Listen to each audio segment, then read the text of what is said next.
Hey everybody, welcome back to the channel. Welcome back. Please remember to like and subscribe. Really helps with our visibility, helps with the YouTube algorithm or something, right? Yeah, exactly. Please subscribe and and if you would like to say anything about the video, leave comments down below. We'll try to reply to all of them as long as you guys are not offensive. Especially if you are offensive. We'll get to you first. So, we just finished Allen versus FARROW. Oh God. The Woody Allen documentary. Yeah. And I don't know how you can watch this and not come away thinking that Woody Allen is a total creepy weirdo. Can I say something? When I enter watching this, I am such a huge Woody Allen fan that I was actually in the back of my mind, I was like, maybe they're gonna prove that he's innocent. That's how such a huge fan of his movies that I was like, maybe they're gonna prove that he's right. Not in this one. Not in this one. But the thing is, it totally shifted my mind, because I was thinking, I was like, it can't be true. But then after this, it just completely shifts your mind. It completely shifts your mind. Now, obviously, we don't want to say, oh, he's guilty of these crimes he's been accused of. That's a legal issue. I don't want any part of that. But the perspective change that we've had after watching this, I think we both didn't even really know the extent of the whole Dylan FARROW story. I wasn't aware of her. I really wasn't aware of it either. Only Soon Lee. I always thought it was Soon Yi. It's Soon Yi. Soon Yi. But I just thought it was about Soon Yi, and he married his adult daughter, which is weird enough. But That's okay, super weird. It's Hollywood. Everyone in Hollywood is a weirdo. You wouldn't be able to watch movies if you weren't watching weird people. However, I'm just saying, I wasn't aware about Dylan, and then you kind of you only know about the Soon Yi story. And then, by the way, I want to correct Dante. She's not his daughter. She's the daughter of Mia Farrow that she adopted with her previous husband. And then he was kind of not even a stepfather. He was kind of Mia's boyfriend at the time, but kind of a figure for the young. Woody was a stepfather and father figure for the younger kids. But a lot of the older children from Mia Farrow, they were from previous relationships and marriages that she had. Yeah. So she had 8 kids. Most of them adoptions, right? Most of them adoptions. Only kid that she had biologically was the Sinatra son. What was his name? Ronan Sinatra. Ronan Ferry. I think he should change his name, because it's super obvious that I even saw a video today about Joe Rogan talking to someone a 3 year ago. Video from 3 years ago was trending from Rogan. Yeah. That he said that there's no way that guy is not Frank Sinatra's son. Oh sure, It's interesting because that video is 3 years old and it's trending again. I've seen Bill Maher joking about it with Ronan. So Ronan seems to be aware and takes it in good fun. But yeah, you have to look at them. He definitely looks like Frank Sinatra. But that's a whole other HBO documentary that they should make. That should be a spin-off. But focusing on this. So correcting Dante, she's not Woody Allen's daughter, and she's not adopted. Soon Yi is not his daughter. And neither is Dylan. Dylan is adopted. She's not by blood from either of them, right? No. But the problem about Dylan, babe, Dylan was he was the father figure of Dylan, because Mia adopted Dylan because when she was in a relationship with Woody Allen, she couldn't get pregnant, or they were having problem conceiving. They were not gonna. So they adopted her before she got pregnant with the Sinatra kid. But which he thinks is his, I don't know. Obviously, it's not. But I'm just saying, so they adopted Dylan as their daughter. Yeah. She adopted Dylan. She's not by blood. She's not by blood. But the thing is, they made sure they got a kind of a white Jewish descent, kind of the same background as Woody. Even though it was kind of confusing because she looked so much like Woody Allen. Even now, as a grown up, I was looking at her face. I was like, wow. She looks like Woody. They adopted a kid that to be perfect match. It's like he was her daddy. She called him daddy. He was her dad. So if you adopt a kid, it's your daughter. Oh, no question. And they raised her as Mia's daughter, especially, and with Woody as the father figure. But when you watch this documentary, and of course, spoiler alert, if you're watching this video, please go watch the thing first. Watch it. But the videotaped interviews that Mia does with Dylan when she's like 5 or however 5 she years was, old. shortly after 5, the yeah. incident supposedly happened. It's disgusting. Supposedly for legal reasons.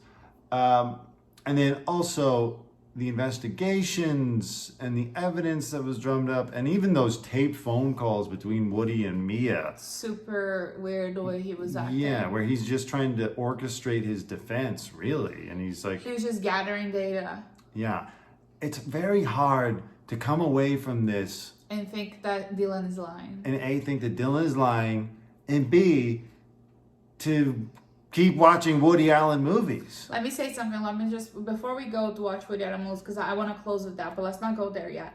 About the Dylan thing, it's so disgusting to me. I think of myself as a kid. Every time I was watching that, it was like giving me chills. I was thinking about like, weirdly, I was thinking how lucky I am to not go through this, because my dad is such a gentleman, but I don't have to be thankful, because this is the normal thing to do. You don't have to have a dad that abuses you, like being a little boy or a little girl. You know what I mean? Like, this is not something I should be thankful for, but because of that, I was like, oh my God, it's so gross. I can't even imagine.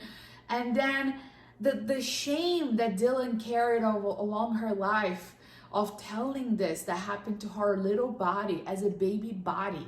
Like, she had her diapers off. Like, she's a baby. Like, you know what I mean? Like, she's a baby. Even trying to explain the best way she can as a little baby what happened to her little body. It's so disgusting to me. And the fact that, like, she was carrying guilt even now because she broke her family. She's like, I wish I didn't say anything. What will happen? The thing is, like, what would happen? You will still be molested until you turn 12 years old or whatever, come out of the closet. And the thing is, I don't know. What are you going to say? Sorry. I was getting a little carried away because it's just so hard. It's just weird, because even the stuff that I believe they said other people witnessed, like Woody putting his head in her lap, and he was always so interested in Dylan, and he was just to the point where they were like, look, we got to kind of either monitor Woody or keep him away from her, even before the real serious allegations happened. The nanny's talking about it too. And I know that Woody has his side, and he likes to claim that it's parental alienation and that Mia implanted these ideas in Dylan's head, and by now she believes them and all that kind of stuff. That's great. Woody can have his side.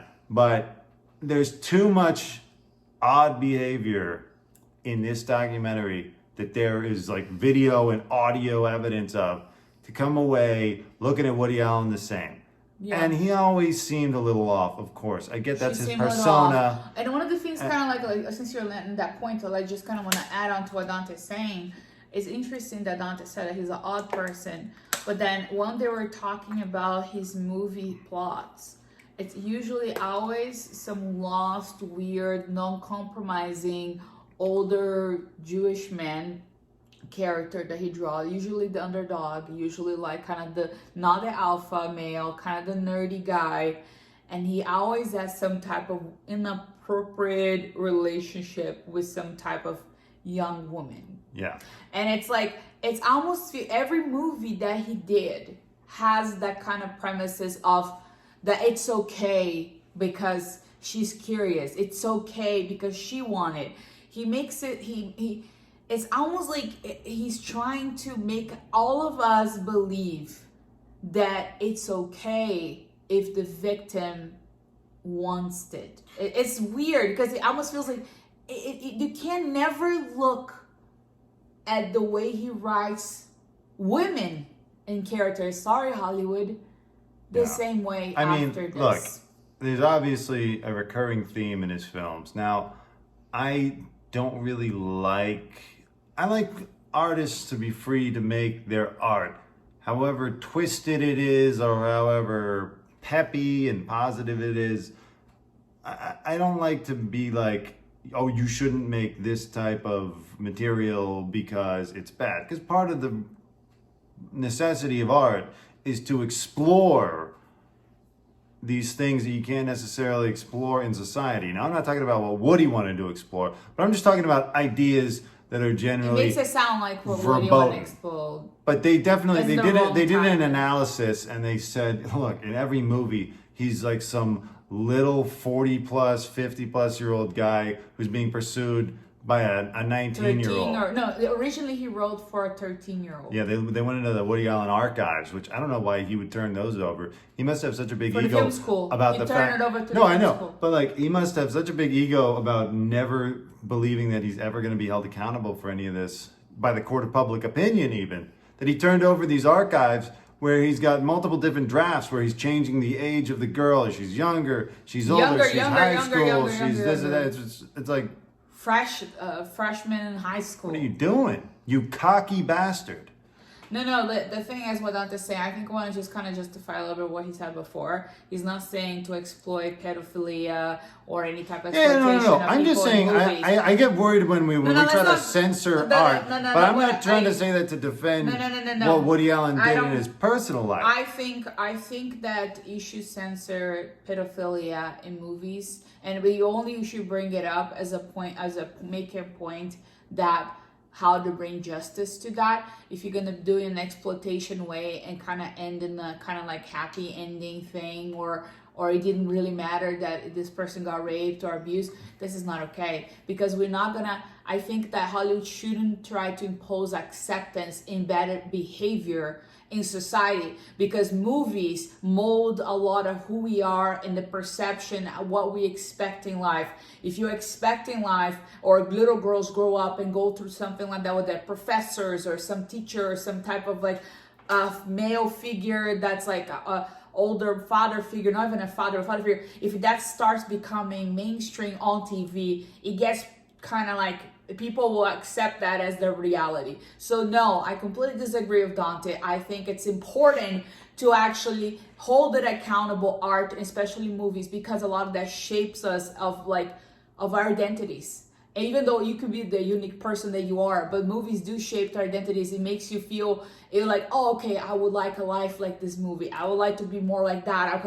You kind of collectively all together with that, plus your own experiences in your own life and your environment. Yeah. It builds who you are as a person. And that's why it's important for the entertainment business to hold those pedophiles and men, let's say abusers in power. We want to make sure we're not calling Woody Allen a pedophile because we don't have. We don't have to. Proof. We don't have to. We're not calling him that. We're just saying that that's what the evidence is pointing to. No, I know. I get that. My point wasn't about Woody Allen's. I'm just like generally a free speech type of person. I'm not really for censoring art or artists. I'm always for letting the free market decide. If you think it's sick or off-putting, don't go see it, don't rent it, don't pay for it, all that kind of stuff, and it'll go away. The market will decide. But wasn't even my larger point. My larger point was, and other people have brought this up, how much there's like how difficult it is, because he has written so many great parts, especially for women. He's won multiple women Oscars for performances in his films, saying his dialogue and acting his. That's the part. That's the part for me, because for me, I entered this documentary hoping that they're gonna prove that somehow it was all wrong, everything is incorrect, or that he's in the right. And then after watching and kind of like having my mind shifted, I know he wrote great movies. I know that a lot of the movies, the plots were kind of weird. He loves to explore a lot of infidelity and weird, like with human impulses in a sense, in a way. But now they're coming from like what he is and his background, it kind of sounds a little disgusting to me, not necessarily as artistic. And I think like my question is like, will we ever watch a Woody Allen movie again and appreciate the way we used to? Would you? I mean, it's tough because, full disclosure, we've been enjoying a lot of Woody Allen Recently, movies. We before liked this. his, To Rome with Love and Midnight in Paris and all of those little fanciful stories that he has. His Europe stories They're are great so movies. nice. They're very entertaining. Well shot. Blue Jasmine was incredible, and Kate was Blanchett great. was incredible in that, and she won an Oscar, and other people's, and Vicky Cristina Barcelona. He's made so many good movies. And also, I haven't even really seen most of his classics. Like, I've never seen Annie Hall. I've barely seen Manhattan. I haven't seen a lot of his. Okay, I didn't ask you this. I asked you if you watch it. Whoa! What are you talking about? Hold on. I'm asking if you would watch it. I don't ask you the list of that you didn't watch the movie. Answer the question. I'm telling you, I haven't seen even most of his classics. So it sucks. Would you watch it? It sucks because I watched Alan versus Farrow, and now, the difficulty is there's a lot to be learned if you want to be a student of film or an actor or a writer or something. There's so much to be learned from his movies because he is a great artist and he's extremely flawed, like a lot of great artists are. And now, I don't know that I could watch it. Even if I put one of the movies on and try to just sit down and relax and get into it, I think in the back of my mind, it would just keep coming back to me. Okay, so it will be not that much of a fun experience. Not even not that much fun. It's like it would be too difficult to sit and watch the movie and be like, hey, I'm perfectly okay with this.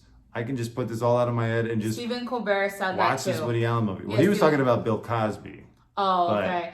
No, but I think okay, what I was trying to say is for me, not answering the question, would it be the same for me to watch a Woody Allen movie again? No. It would never be the same for me, watch a Woody Allen movie. Because a lot of his, like I said, a lot of his writing comes from that kind of pedophile mindset.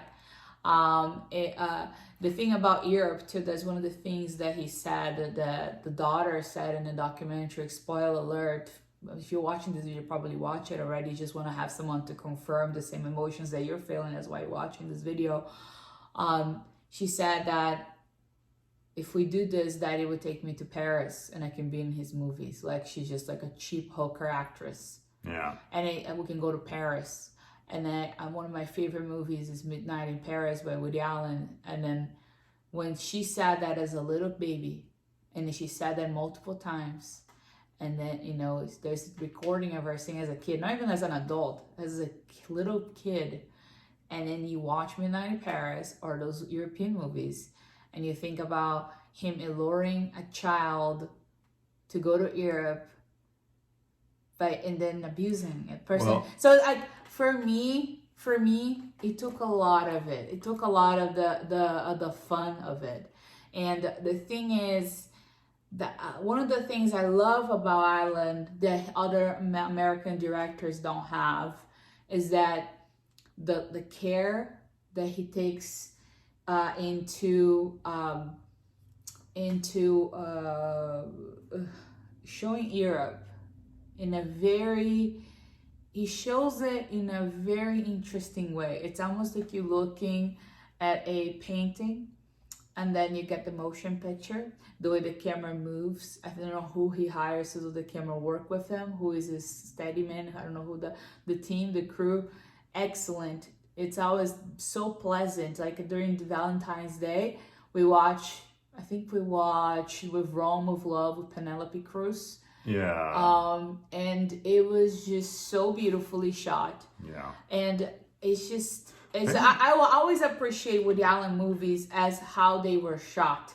Now, about the characters that he wrote, I don't think that I'll be able, I think I'll always have all of the problems that he had, these issues on the back of my mind of it. Why would this character say this instead of that? This is not a natural reaction for this. This is not a natural reaction if you're cheated or if you're lied to or if someone is exploiting you, or why the younger girl is always so willing to have sex with someone older and impressionable. So all that kind of turns into this gross fog around him. And even though I'm watching this beautiful movie, which I will appreciate, I'm never going to be able to enjoy the characters the same way. Yeah. Well, and by the way, apparently Europe, he put out a movie and it made $22 million in Europe. So they still seem to like him. They're not aware. He might have to be. They're not aware of what's going on there. The internet has been around since the 90s. Babe, a lot of he might have people to get, are not really that internet fanatic. It's true. Americans. I wasn't aware of the Dylan Farrow side till recently, and I'm here in America.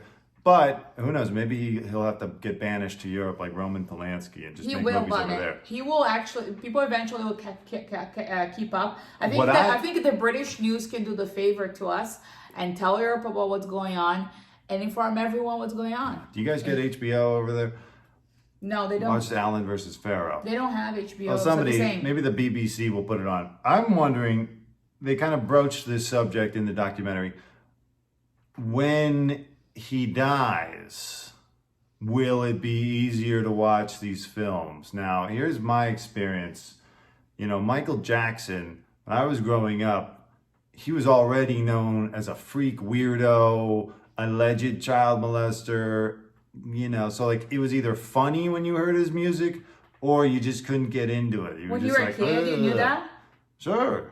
What? I did not know that. What are you talking about? It's huge news. I did not know that at all. Maybe I watched more TV news. Because you're in Los Angeles. You grew up in Los Angeles, so you're more aware. I think it happened around here. But my point was... But I'm saying, like, I grew up in Brazil, and I wasn't aware of that at all until I was like much later in life. Oh, wow. God, he must have a great PR team down there or something. He does. So I wasn't really able to listen to his music and appreciate it at all until he died.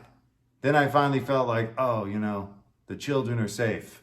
I can bump this Michael Jackson music and appreciate the artistry and the melody and all that kind of stuff.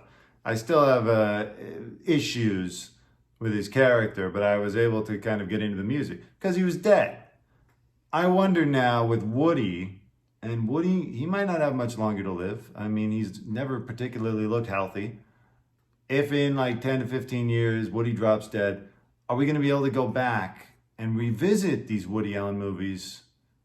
Or is this something that, you know, maybe in 50 years, people can get back to it? Maybe 50 years. I think it's going to be too recent. And I think once, probably, I don't want to say this, but maybe when we are dead and maybe when the daughter is dead, I think that people are going to be able to appreciate the movies as historical pieces, a part of the movie history.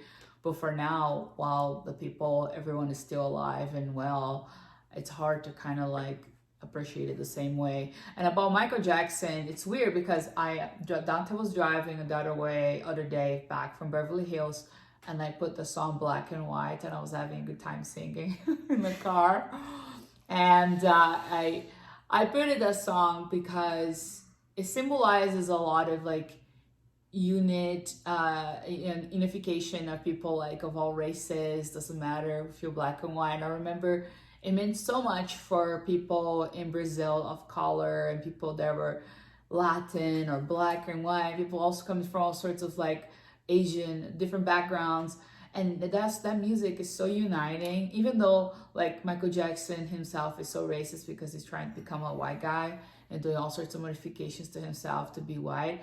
All his children he's adopted are like white and stuff, which is super bizarre to me. Like, why would you do that? It's like a Kardashian, but in reverse. But anyways, I'm just saying like, it's weird. Anyways, but that moment, that song, it felt so liberating to sing. I remember what it meant at the time. So in my heart, I was like, okay, I remember what that song meant at the time when it was playing when I was a child. And that's the question that gets raised in the documentary. Hey, look, a lot of people, not me, but a lot of people have grown up and part of their identity is, I love Woody Allen. I have a Woody Allen type of sense of humor. He's been making movies for 50 plus years. You know, he's influenced the culture. He's influenced the humor of our culture. And a lot of people have grown up loving it, probably shared it with their parents, you know, probably shared laughs with friends so many times. It meant something to them, just like Michael Jackson's song meant something to you. Do you have to totally throw it out? Or can you just throw the man out? Can you say, you know what, Woody, we're going to take your movie, we're going to take all the good stuff from your movie that we enjoyed, and we're going to enjoy it, but we're going to cast you out of society. F you. That's kind of what I think Hollywood's already doing. Well, maybe not Hollywood, but maybe like, you know, the media is. We're kind of doing that right now. Well, that's true. He's not really getting to make movies anymore. Interesting. Let me just say something about Hollywood real quick. Interesting enough, a lot of actors that say like, oh, I didn't get the paycheck for the movie. I donated my paycheck. Like Selena Gomez, whatever, that boy from whatever a movie. I don't know. The list was pretty extensive. They all donated the money but the thing is that one of the things Alec Baldwin said is that everybody willingly took the exposure and the of being in a Woody Allen movie, even though they knew everything. Yeah. And even though they donate the money, but they took the exposure, which makes them more relevant. And it's super weird to me to think about. It's like, oh, this person's horrible. You work with them, you donate the money, it's okay. The fans are not gonna be mad at you. We should take a good look at those people, because like if you really think about it, it's like, okay, it sounds like an honorable thing to do. But is it a really honorable thing to do? If you're aware of that, do it, donate, and you just did that so you can get exposure. Well, I mean, see, that goes back to the question of all these actresses that he won Oscars for. It's hard for women in Hollywood. I know that there are best actress categories, but it's still hard for women in Hollywood to get a fair shake, to get great roles that are written for them. And he was doing it. But you had to just accept all of his baggage and hope that everyone looked the other way. And for a long time, the longest time, everyone did. I don't believe what Dante said is what I heard like during the roundtables in Hollywood Reporter, is that there are a lot of great parts written for women and directed by women. The problem is now. Then too. The problem is that a lot of movies were not getting picked to be financed by the studios, and then like, usually there was like a sexist producing. But there were a lot of movies in the pipeline that are coming out right now. Let me finish. A lot of movies in the pipeline that are coming out only now. They were written like about 50 years, 60 years ago, 30 years ago, 40 years ago. Okay. And it's very interesting because for me, I wasn't aware that. I saw that in a roundtable in the Hollywood Reporter. And they were talking about this exactly thing. I think it was Sofia Coppola brought that up. She said that there are so many things that were written, great parts for women, but they were not produced because the man was like, it has to be a man director, a man writer, a man this, man that. Absolutely. We're having a change, but like that's my point. Those old Jewish sexist guys. You're proving my point. Movies that have been in the pipeline for 30, 40 years. My point was that for a long time, until the movement in the last few years, it was hard for these great parts for women to get made. It was rare. And here you had a guy who was just cranking them out. Probably because he was obsessed with women, and this was his way of getting close. I don't know what it was. I don't want to analyze him, but that's the irony and the issue that is probably has a lot of these women feeling guilty to this day. Yeah, they're guilty. They got great success, great accolades, but they had to make a deal with the proverbial devil. The thing is, I'm kind of like interested. It was very interesting to see Natalie Portman and other actresses coming up and saying they believe Dylan, they would not work with Woody Allen. All the actors, male actors say no, but other actors after a lot of people after so many most years. of Hollywood was scared to say anything for years because they wanted to get work. And like he told Mia, you'll never get hired in this town again. And she didn't. Yeah, she had to go to Ireland and make movies at 2:30 in the morning. It was, he had a lot of power. I don't know if he still has that much power now. I don't know if he'll be able to make a movie again in Hollywood at his age. I don't see him having a comeback. So, it's safe to criticize him now, I think. My point of view is just like, as someone I'm a huge fan of Woody Allen. Like, my parents and we've been watching his movies for so long. And as soon as I remember to be alive, I remember my dad on Sundays, my mom put it on, I remember the one about the sperm or something, I don't know. Oh, yeah. There is so many movies, and I remember watching all sorts of weird movies of he's a robot or something. I don't know, I don't remember. There's so many other movies, I don't remember all them by name, but I remember having like memories from my family. And then my mom and dad, like they don't work with cinema, but they're huge fans of the arts. And they always like, this is like one of the best directors, like Scorsese. This guy is genius, blah, blah. I grew up with that. And for me to watch this documentary, like, I know how everybody's, I know how you're feeling. If you're watching this video, like, man, I know, like, I almost feel like someone died. Like, it's just so sad to see, like, how come someone, like, so talented that had so much, that accomplished so much, even before Dylan was in his life and Mia Farrow, someone that accomplished so much. How come he just tossed all that off the window and molest a little girl and marries like the wife's adopted daughter? And it's just so weird to me. Like, it makes me wonder who he was before that, because like you don't just become a horrible person. I know. I wish. Like, because like I wish the documentary had gone into his background, I think how they he would was do probably. raised, what he didn't participate in, neither did Suni. Yeah. But I would have liked to hear what Who is happened he? to him when he was a kid that turned him into what he is. Yeah, and that, like, it's like Farrow said multiple times in the documentary. She said she's scared of Woody, not because, and then they ask why, and she said because he has no sense of right or wrong. And when someone has no sense of right or wrong, they have no consciousness. And those are the most dangerous people. That's why serial killers are serial killers. That's why rapists are rapists. That's why dangerous people are dangerous people. That's why, Harvey Weinstein is Harvey Weinstein. He has no sense of right or wrong. He creates definitions of right or wrong, and acceptance in his mind is compartmentalized in a way that he can rationalize it to do the act. So I wonder, who was Woody Allen before Mia Farrow? And I mean, if he shows any signs of that type of weirdness during the relationship, I mean, I'm not blaming the victim. By the way, don't say anything negative here. I don't want to hear it. I'm just saying, if he gave her any red flags, and if she could tell everyone else more about the red flags, so then we as women or parents or whatever we are of children, how we would know? Like, because think about, like, let's say that you have a kid and the kid is gonna work in a movie. How we know it's safe? Or you have a relationship with someone. How you know someone is like okay?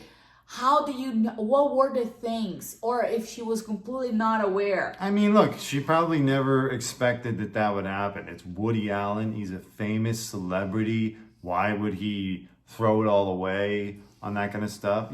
Sure, he's quirky and weird looking. And he always walks around with that fisherman's hat everywhere. It's like a thing that he's into.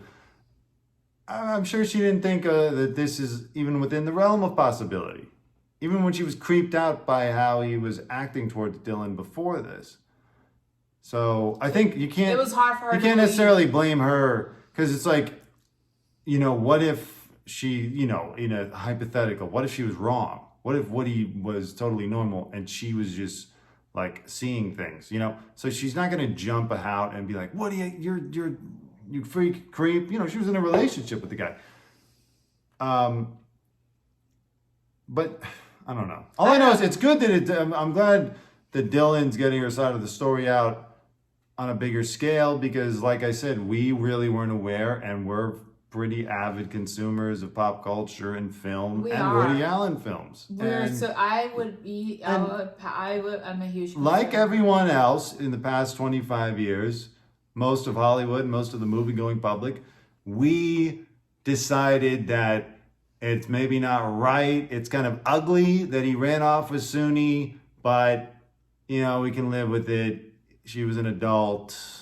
He's just a sick weirdo, but so is all of Hollywood. Now, after hearing Dylan's side of the story, not so it's much. much harder. And by the way, and it's his daddy. This was something. It's his daughter. Right. Dylan is his daughter, guys.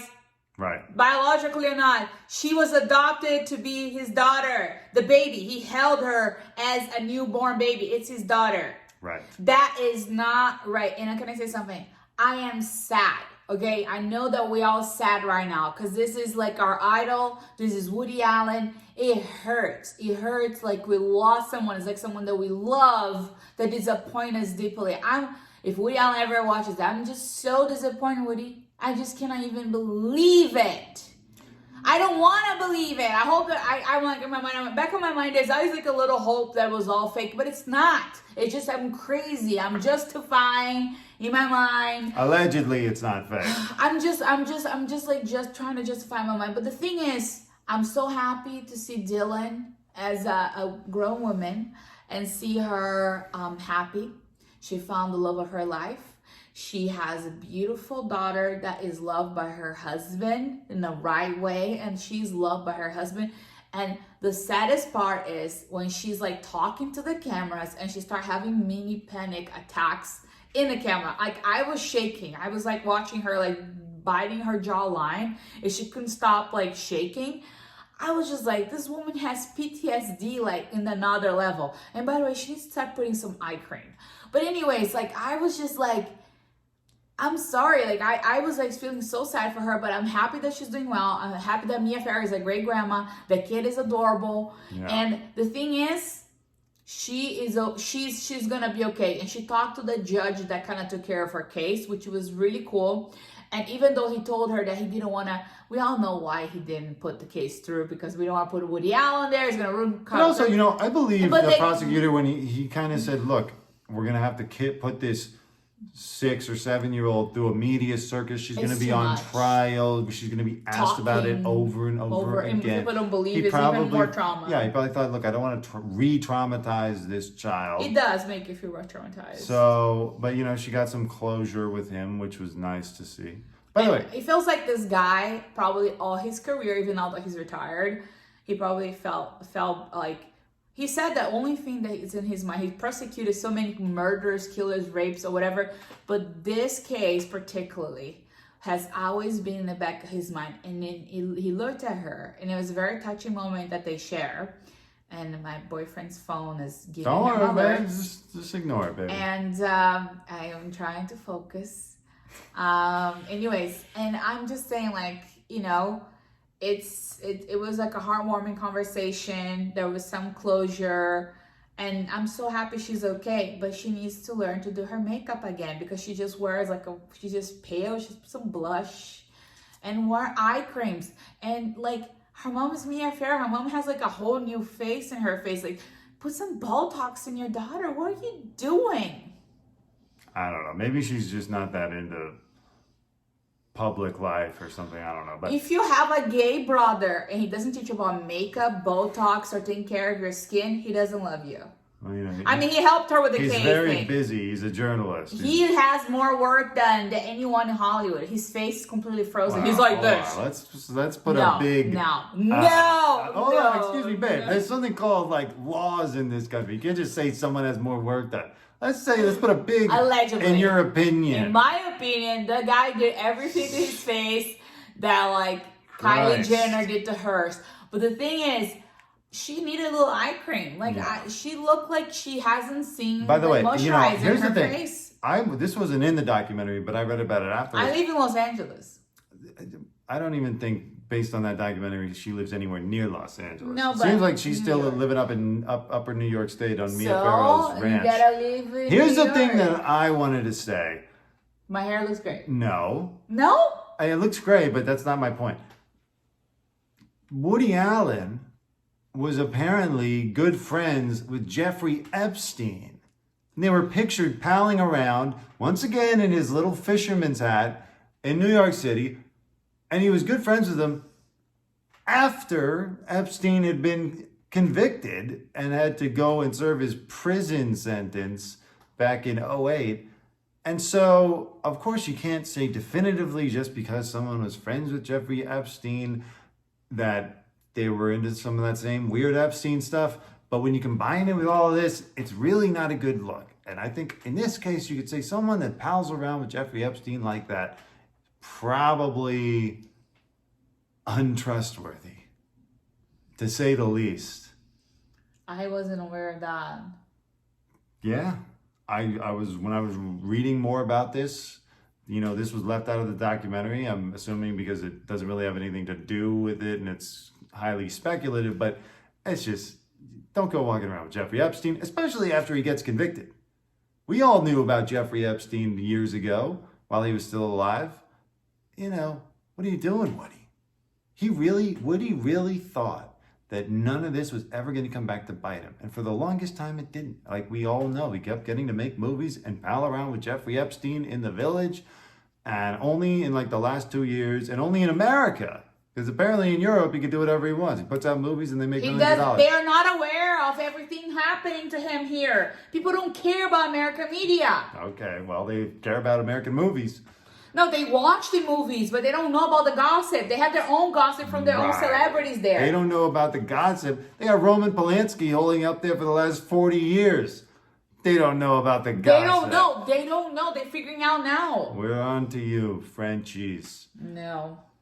They're Anyways, figuring out now those things. To wrap things up, it's a powerful documentary. Powerful documentary. Definitely watch it if you got HBO. Don't binge watch. It's too much negativity. Take some time off. Yeah. And, leave a comment down below. Let us know if you're still going to be watching Woody or if you support Woody or, whatever. Well, thank you guys. I'm sorry this was kind of heavy, but we have to talk about it. I felt like it's like 10 o'clock. We finished watching. My hair was wet. I was wearing pajamas. I kind of wear half pajamas. But I want to talk to you guys about it because this is something like, it feels like we lost a good friend. It feels like you can't help it to feel like Woody was part of my life, even though he doesn't know me. And it's just so upsetting. And I know that you all are probably feeling the same way because that's why we're watching those videos on YouTube about this after the documentary. But try to enjoy the art. Don't overlove the artist. And always kind of try to, think about like, okay, maybe this character, I don't know, you can read into things, but I don't know, you can try to enjoy the art is what I think. Don't support him much. Maybe don't watch the new things while come to the theater, so you don't have to give money to him like that. Maybe one comes on demand if you want to continue watching. But meanwhile, it really ruined it for me. It really did. And yeah, I feel sorry. I feel sorry that we all feel this way. We lost. We feel sorry for Dylan too. I feel sorry for Dylan. I feel so Dylan sorry. Dylan and the whole FARROW family. I feel so sorry for Dylan because she imagined growing up and she watching the Oscars or people calling you after the Oscars like, I see Emma Stone embracing him. We saw like Diana Keaton embracing her. Imagine like receiving those calls and people calling you a liar. All those famous people that are like in the hot seat in Hollywood, getting Oscars nominations, all this stuff, saying things I don't believe you. Dylan, I am so sorry that you ever had to deal with that as a child, as a teenager, feeling the guilt of your family not being together and your brothers and sisters, like the lack of union that you felt after this. It's not your fault. We're so sorry for the FARROW family. I'm sorry for Mia Farrow. And by the way, Mia Farrow is one of the most beautiful women in the world. Her soul and the way she works with activism. She still acts in other countries, even though all the doors closed here for her in America. And one of the things I want to rewatch her interview with Howard Stern, because it was a very good interview, heart to heart, that she had with him. Very interesting. There's some funny stuff with Sinatra. Kind of dirty talk, because we know that, right? Like Howard Stern. But the thing is, I'm just like, I don't know. I feel sorry for everyone. I was wondering, and I'm not even saying this to be callous or as a joke, but do you think that Mia Farrow is going to leave Dylan more money in her will than her other kids? Out of like, feeling guilty. You kind of get the sense from the documentary that she feels some guilt about letting Woody into their lives. I don't think so. I think Mia Farrow is a very fair mom. And I think the saddest part of all of this, even after all the Soon Lee or Soon whatever is her name, Suni did to her eyebrows are terrible, by the way, Suni, she probably would accept her back on Thanksgiving and she would want her to be part of her life because she was her mom. And even if you have kids that are not your like biological kids, if you raise them, it's like they're your kids. And I feel bad for her. I think she will leave equal inheritance for everyone besides Soon Lee and the other kid. I forgot his name. What's his name, the other kid? The one that looks like Harry Potter. Moses, which I think that Woody probably give him some good cash to shut up and kind of start lying, because his stuff that he said when he was a kid and teenager and didn't really match into like early 20s. Seems very suspicious. We'll say that. Very suspicious. He just decided to make a deal with the devil. Basically, if you didn't see it, Moses came out all of a sudden and said that he didn't, essentially refuted Dylan's story. He said he never noticed that she was gone, but his statements to today don't match up with his statements in the original police report. So they kind of insinuate that, oh, you know, maybe Woody gave him some kind of a payoff because he had offered the same thing to Ronan. He had said to Ronan, look, You pay for I'll college. pay for your college. I'll set you up with a nice life if you come out in support of me. Again, speak against Dylan and your mom. And now Moses, I don't know what kind of a career he has right now, but he's not doing as well as Ronan. So And not as handsome. And he's got a baby, so maybe he took And a divorce. some kind of, you know, who knows. But this is all our speculation. We you know. speculate. That's all right We can talk about it. to speculate. Anyways, thank you for watching. Oh, look. Thank you so much for watching, guys. It was kind of heavy today. So again, hold on there. Let me know what you feel down below. And again, like and please subscribe. Please subscribe, like, and watch. You know, not enough people say watch. Just because you have a subscribing and you get an alert doesn't necessarily mean you watch it. Watch the video And too. watch other videos that we post. We're going to try to post more often. And if you have any other suggestions of videos that you want us to post, you can either like send us a Twitter message, because we have a Twitter of annoying couple. Annoying couple. It's a picture on of the two of us. You'll see it. So you can communicate us through Twitter. If you don't have time to go through the video, you can leave a comment down below here. Or we don't have an Instagram page yet, but we'll do it too. But try to communicate with us what you want to see. And we're going to try to do a video about it, talk about our opinion. We're more than happy to share. And again, thank you so much for being here. We're so happy that you are watching this video. Bye-bye. Mwah!